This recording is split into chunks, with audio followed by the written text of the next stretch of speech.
watching today's teaching from Community Life Church. Open up your heart and see what God might say to you today through His Word. Mr. Ronaldo, your luggage, please.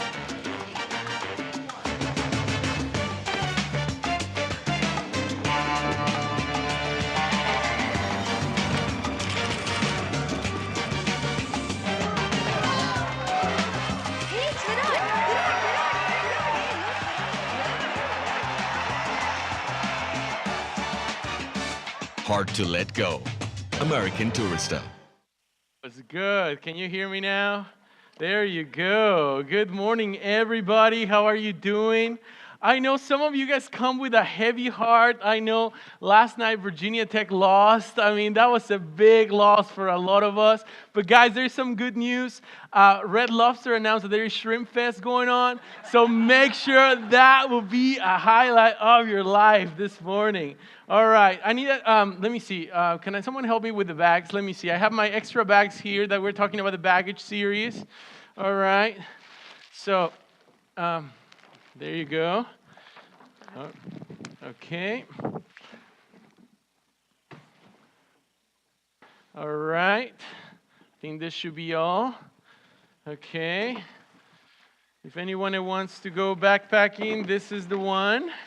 Just don't let my wife pack you a bag. All right. If you don't know what I'm talking about, you need to watch the first sermon of this series. Exactly. So, all right. Well, you know, the video that you watched, the guy that was in that commercial, his name is actually Cristiano Ronaldo. If you don't know who he is, they consider him to be one of the most, important soccer players in this time. And when we were doing the baggage series, I reached out to him and I was like, hey man, we're going to be doing a baggage series. Will you be able to just do a quick commercial for us? And he said, yes. I'm just messing with you. That's not true. But now, you can tell that he didn't want to let go of his bag, right? And I wanted to ask you this, have you ever find yourself being hard letting go of a baggage? Have you ever find yourself being hard letting go of baggage? Have you ever, when I start thinking about this, I thought of something that happened to a group of us. And this was the only time that I've been in New York City. Renee and I, we were leading our second mission trip ever in our life. And we were so excited, we were heading to Romania. And, we had a team of 8 people that were going there. One of my friends is Rich, who's going to come in the story in just a second. And we happened to be traveling in different places, but all our connections were lost. Then our planes were delayed, and we happened to be the first day that when we supposed to be arriving in Romania, we end up having to spend the night at New York City, but we arrived there at midnight. And, imagine, after traveling all day, being there, arriving at midnight in New York City, and because we were a big team, we not only had our own bags, but we had the bags of, that we had like stuff for special events. So it was a lot of bags in there. So the guys, we end up saying, okay, let's grab all the bags and just put them, in a pile. And then, the guys we were watching, keeping an eye on the bags and stuff. Well, of course, it needed to happen that one of the bags for one of our team members didn't arrive. And and when you're in the baggage claim, when you're in the belt and you're like, is that my bag? No. And we waited and waited and waited. And those that were at the very end were those that did not have their bag. So really near to us, this guy that seemed like an international guy, that he seemed like he was picking up his grandma or his mom, someone. And he started staying there with us, waiting and waiting and waiting. Well, as time went by and we are getting impatient, if you see, I'm kind of like fun size. I mean, like I'm small. This guy was like a big dude. And Rich Mayhew, which is my friend, he was also there. He's like fun size too. Like he's not like, scary, whatever, So we are there, and the more time was going by, this international guy with his grandma was getting closer and closer to us. And, it was noticeable more and more. And the moment he started pointing at our pile of bags, and suddenly he stands next to my friend Rich, and he said, like, that is my bag. And we're like, I don't know, maybe, and he started getting closer to it. Yeah, that's my bag. And then he grabs the bag. He's like, yeah, this is my bag. It has my name on it.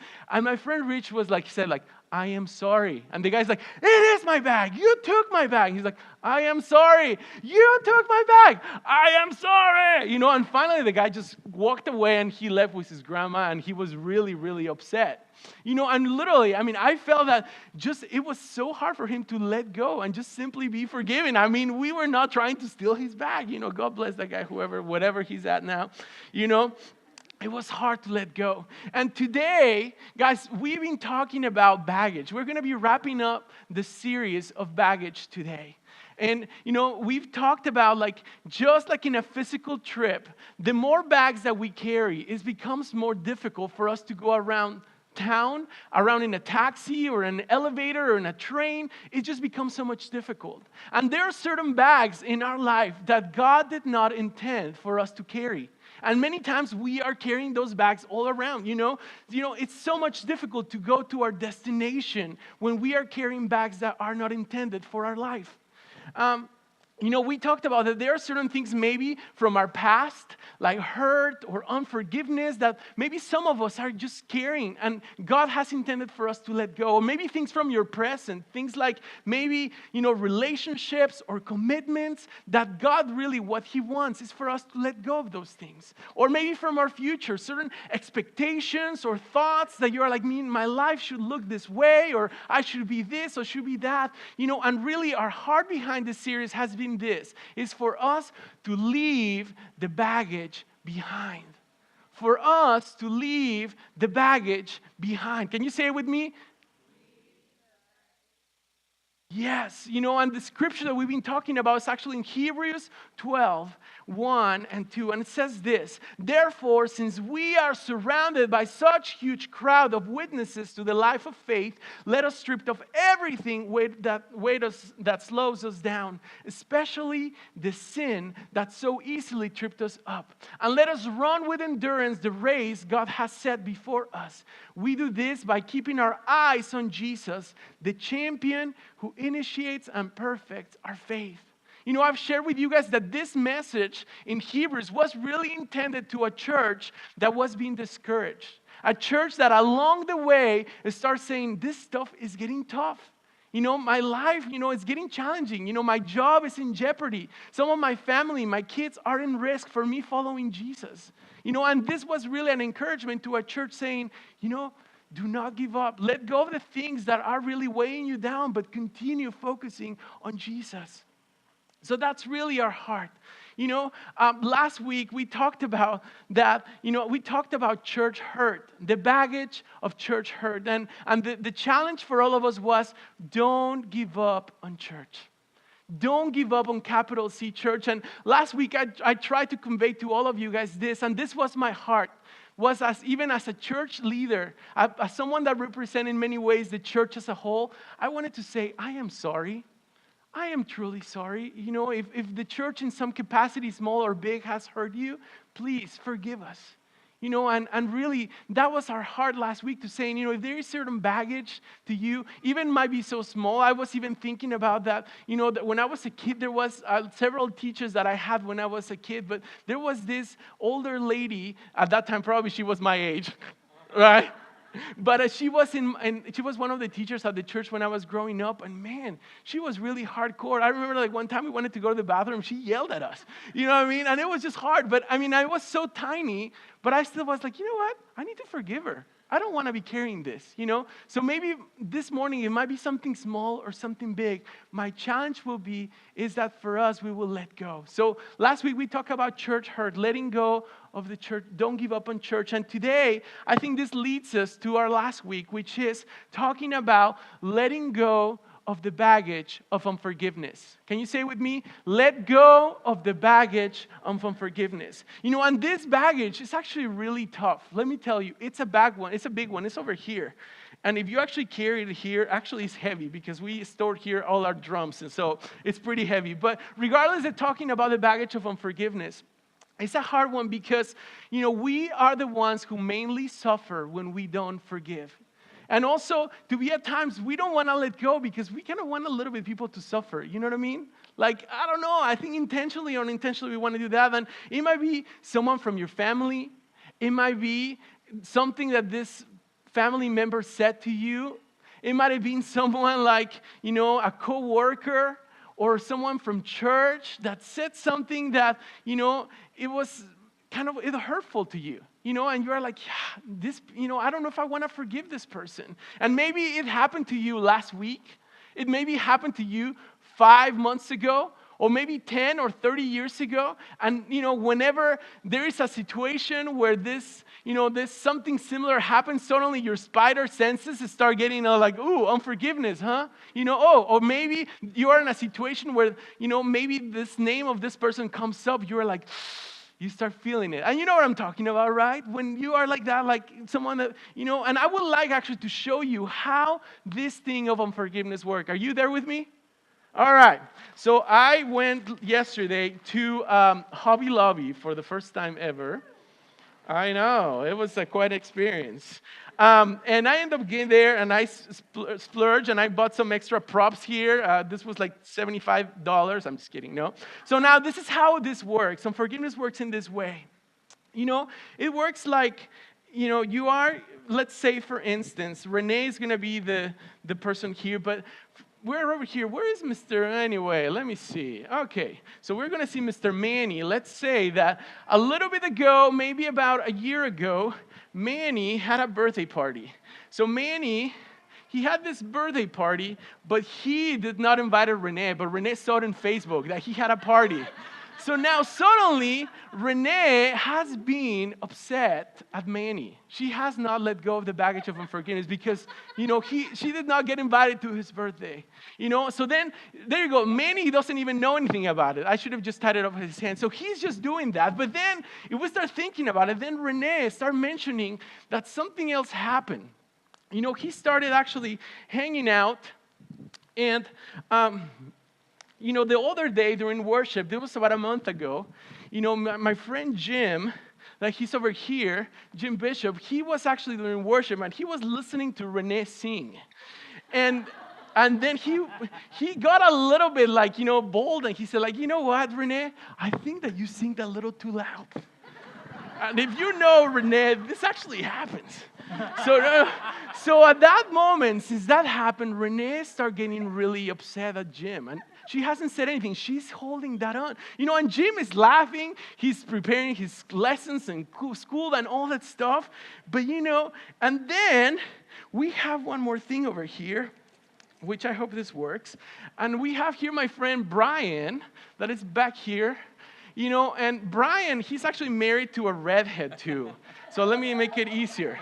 So now, Brian, this was actually about 3 years ago. For how long have you been married, Brian?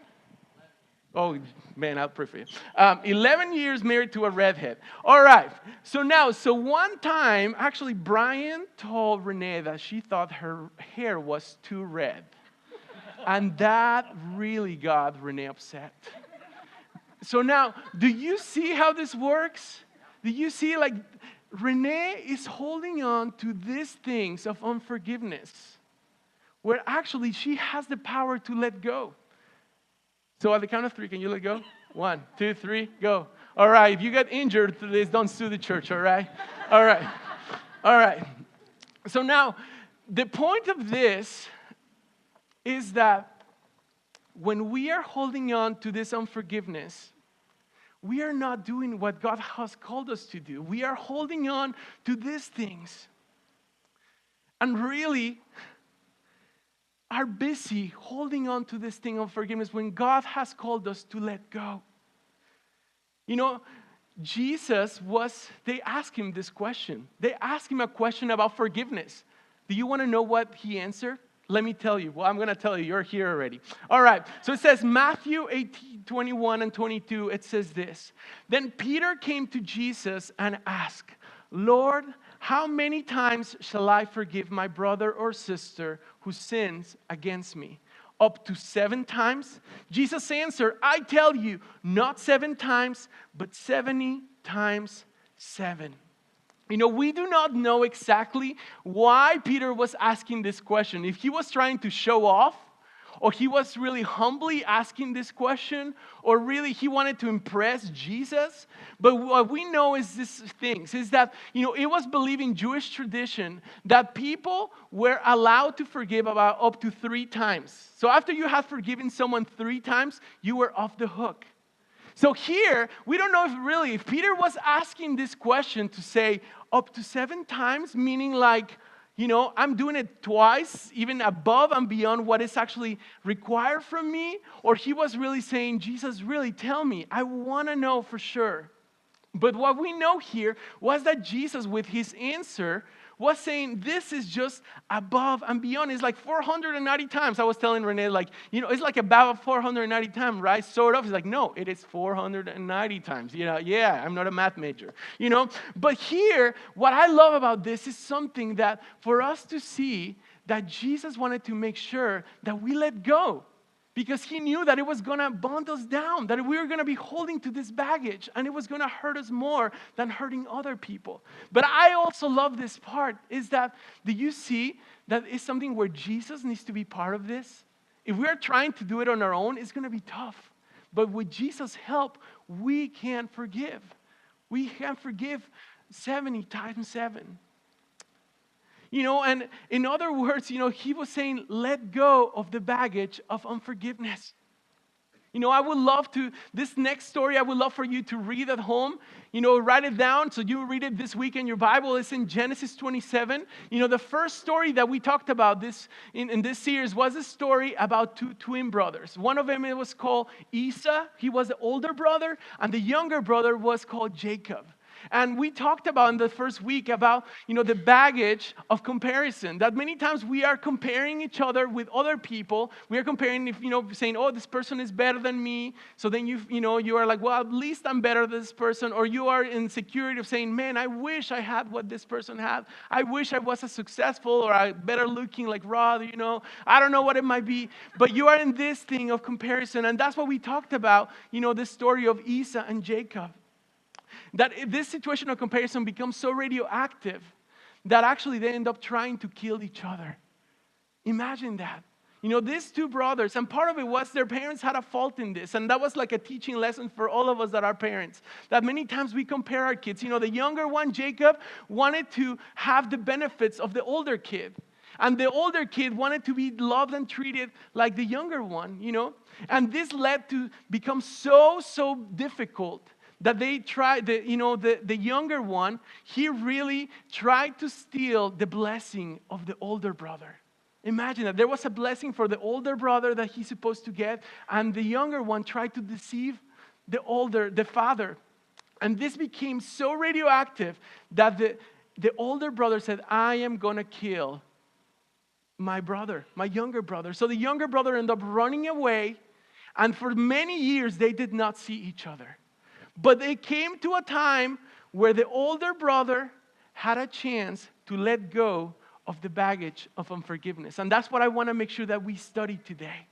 So now, after many years this happened, the brother Jacob, the younger one, he actually ended up reaching out to his brother. And he sent out some servants and some gifts to try to soften up. So let's read what it says. It's in Genesis 32 verse 4, and says this. He told them, give this message to my master Esau. Humble greetings from your servant Jacob. Until now, I have been living with Uncle Laban. Here is really Jacob is saying, what? Send some gifts. We're going to try to do this very carefully. I want to see how my brother Esau reacts. And I assume that, and then it says in here, actually a little bit further, it says that the way that Esau received these greetings, there was 400 of his best men ready to, to expect. I was thinking of the Virginia Tech team, the football players just there waiting, you know what I mean? Like, what do you want? Jacob's, family or relatives or whatever. But then a little bit this happens. We don't know. Jacob didn't know how they were going to react. How Esau was going to react. And in Genesis 33, verse 3 and 4, it says this. Then Jacob went ahead. As he approached his brother, he bowed down to the ground 7 times before him. Then Esau ran to meet him and embraced him, threw his arm around his neck and kissed him. And they both wept. Do you see that? Esau had a choice what he could do, and what he ended up doing is he ended up embracing his brother. He let go. He let go of that baggage of unforgiveness and simply loved his brother. And this story doesn't exactly say, really what Esau did, if he how evident of what he was feeling, but by really his body language and his expression, it tells us that he forgave, that he let go of that baggage. And I'm so thankful that he did, because I'm sure his life changed forever. And just like in the movies in Disney, they lived happily ever after, right? You might think like, yeah, they live happily ever after. But, there are times when situations like this of Jacob and Esau might happen in our lives. When there is a completely full restoration, when there is like the person that hurt us is going to come and is going to apologize and is going to completely say, I am sorry, please forgive me, like what completely happened in here. But you know what? There are times when people wronged us that are not going to come to us and apologize. Let me say it one more time. Sometimes the person who has wronged us is not going to come as Jacob did. But we can still choose to let go of the baggage. Isn't that awesome? There are times people are not going to come and say, hey, I'm sorry, like Jacob did, but we have the choice to do that. I've had people in my life that they've never come back and said, I'm sorry for hurting you, but I still had the choice to let go. There is this quote that I found in a book that is called Love Life Again that I wanted to read to you. It says this: forgiving those who have wronged us or hurt us does not mean we are accepting their behavior or letting them off the hook. Rather, it means that we are protecting our own hearts from the damage their behavior can cause. It does not mean we have to trust the people who have hurt us or even let them back into our lives unless God leads us to do so. That there are going to be times when people are not going to really ask for our forgiveness, but still we have the choice to let it go for our own good, for our own benefit, so we are not holding on to the things that we don't supposed to be holding on, the baggage of unforgiveness. The scripture says this very clearly, and I love this. It says, that if we trust God with our pain, if we trust God with our difficult circumstances, He can do something awesome with it. Not only for our life, but for other people. In Romans 8:28 says this, and we know that God causes everything to work together for the good of those who love God and are called according to His purpose for them. Some reason, somehow, God can use our pain for something amazing if we let Him. I love what Mark Twain said. There's a quote attributed to him. It says this: forgiveness is the fragrance that the violet sheds on the heel that has crushed it. I had to read it like 7 times to try to say, oh, wow, this is pretty deep. You know what I mean? Let me read it one more time. Forgiveness is the fragrance that the violet sheds on the heel that has crushed it. We don't do this for the other person. We do it for us to let go. We do it all for us to walk in forgiveness, to go to the goal, which is Jesus. Guys, not long ago, I found myself in a place that reminded me of some deep hurt. And many times before, I had just to stop and to say, you know what? God, I forgive this person. I forgive this person. And there was a moment also that I did something that I hadn't done before. I was like, you know what? God, also I want to bless this person that hurt me. And I've never done that before. I was like, I forgave him many times, but at this time I was like, God, I bless him. Not long ago I was in a situation when someone had really unrealistic expectations of me, and I simply had to evaluate that, and I was like, is this something that I'm supposed to carry or not?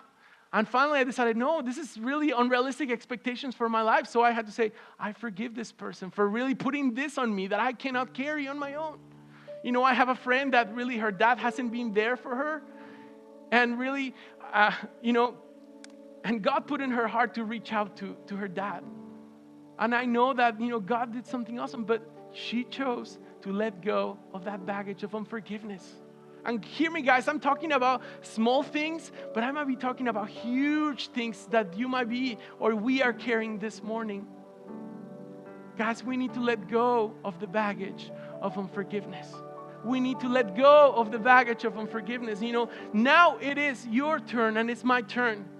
And you might be saying, you're crazy, Rod. What are you saying this? I mean, you don't know what happened to me. But you know what? We believe in the God of the impossible. I believe that we're in the God of the impossible. Some of you guys that have been here for about 6 months, you know that I had to get surgery on my forehead. And about a year ago, I noticed that I had this thing that I was carrying all around my life. And suddenly people said, like, yeah, I noticed that. You have a bump in your head. So it happened to be that I had a cyst. So I ended up going to the doctor about 6 months ago, and they told me, you know what? We can remove it if you want to, or you can leave it there. It might grow bigger, but you can leave it there. It's totally fine. But we can do a procedure where we're going to remove it. So I ended up going there, and the doctor, before the procedure, started explaining me all the stuff and everything. And then he said, you know what? It's going to happen. I'm going to open this up. I'm going to remove the thing, but it's going to get swollen. It's going to hurt a little bit. And for those that came that week that I was on Sunday, they kind of looked at me funny because my face looked like all creepy looking. But the doctor also said this. He said, you know what? It's going to get better. He said, if we remove this, it's going to get better. There's going to come a time where you're going to be able to see that scar.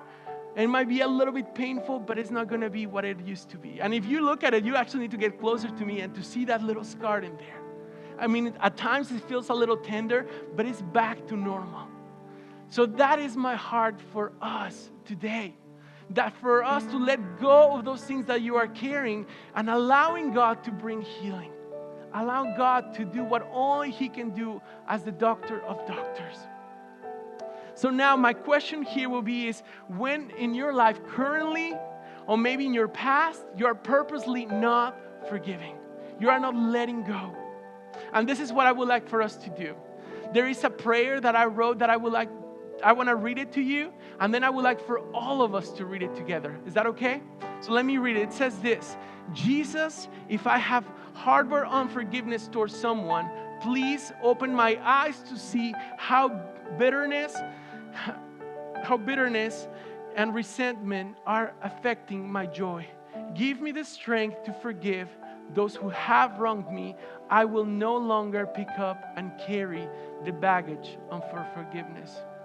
Guys, there might be something small, like really tiny, like my teacher not letting me go to the bathroom when I was in church school, whatever it's called. It might be something huge. Someone that damaged your family, your future, cheat you, whatever it might be, like debt-wise, they owe you money, whatever it might be. But I just pray that this morning that God will do what only He can do. So now what I would like at the count of 3, I would like for all of us to read this. And in faith, believing that God is going to do something amazing. All right? So the count of 3. 1, 2, 3. Jesus, if I have harbored unforgiveness towards someone, please open my eyes to see how bitterness and resentment are affecting my joy. Give me the strength to forgive those who have wronged me. I will no longer pick up and carry the baggage of unforgiveness. So guys, before we close, before I pray and as Haley comes up and we're going to close in the service, guys, I just want to challenge to all of us. I don't know what baggage might be left in your place. It might be church hurt. It might be unforgiveness. It might be comparison. But I pray that as we close this series, that you will take to heart that God doesn't want you to carry that anymore. All right? Let's pray. Dear Heavenly Father, we thank you so much because you're a good God, Lord. I pray, Father, that this morning, just like Isa, that was willing to say, I am letting go and I am embracing, I'm forgiving, Lord. I pray that all of us will be willing to do that, Lord. I pray for healing, the only healing that you can do, Father, just like the scar in my face, Lord, that really, Lord, I don't have to carry that anymore, Lord Jesus. I pray, Father, this will be the beginning of something amazing that only you can do. And everybody say, amen, amen, amen. Thank you so much for watching today.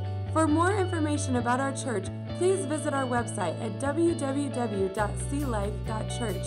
We look forward to meeting you soon.